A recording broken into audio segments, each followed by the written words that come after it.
Hey, my name's Eric and thanks for escaping normal life with me. I am currently traveling all over the country in this, my Teardrop trailer. I've been on the road for about 4.5 months now, and just like any other life, things aren't always perfect. I've had a couple of things go wrong and break on me, so here are the 5 things that broke on my Teardrop while traveling full time. Number 1, the axle. While driving into some BLM road one night, I hit a pothole pretty hard that I didn't see and completely broke my axle. The wheel was completely coming off and I was done for. Luckily, it happened in the North Joshua Tree area and I knew someone in the area to help get me up and running. I just had it towed over to his house, we bought a new axle, and he helped weld it on. But yeah, it sucked. Number 2, my Galley Door. About a month into first getting on the road, I'd be driving down the highway, say doing 75, 80 miles per hour, and my Galley Door would just pop open as I was driving. It happened to me a few times.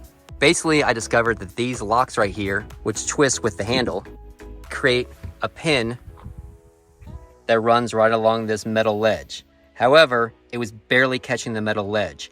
It was only catching maybe the first 1/4 inch or so right here. It wasn't catching enough. So what was happening is bouncing up and down the road, that would just pop open. So I had to get these metal plates from an Ace hardware store and just super glue them on. But now these metal pins have a little bit more ledge to catch on.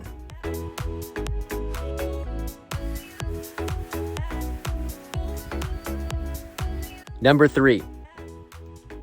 And this is the most recent. My Galley Door lock has decided not to lock. This lock right here, which does have a key in it, was not locking even when I was locking it. So basically this was still turning even though this was locked. I had to take the entire lock apart to figure it out, but it seems to be working okay now.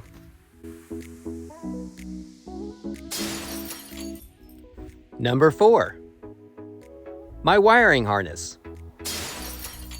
Basically the wiring on the trailer, which makes all the lights work when it's connected to the car, was coming loose for my 7-pin connector on the car. It was coming loose because this spring on this door broke, so it wasn't shutting like it should, which is what keeps the cable in its place. So I got a cable come loose while I was driving and drug it for several miles, which completely ruined it. I found a place on the road that sold this cable and had someone hook it all up, which led me to my next problem. Number 5. All the lights didn't work correctly when the guy replaced that cable that just broke. When that cable came loose from the trailer and got drug and all messed up, the cable that the guy sold me is really the wrong cable. Either it goes to a different car or goes to a different trailer. It works, it's just the wiring is wrong. So when he installed it correctly. He installed the red wire to the red wire, the green wire to the green wire, the yellow wire to yellow wire, etc. But all those wires were wrong. What was happening is when I turned on, say, my left turn signal, all my hazards would go off. When I turned my right turn signal, nothing would happen.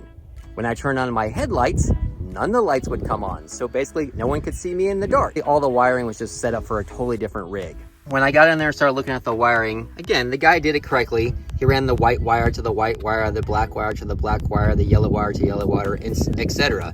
But because this wire is actually built for a totally different car or trailer, not sure which, I actually had to run, say, the purple wire to the yellow wire, the yellow wire to the red wire, the brown wire to the green wire, and the brown wire to the blue wire. It works now, so I guess that's essentially all that matters.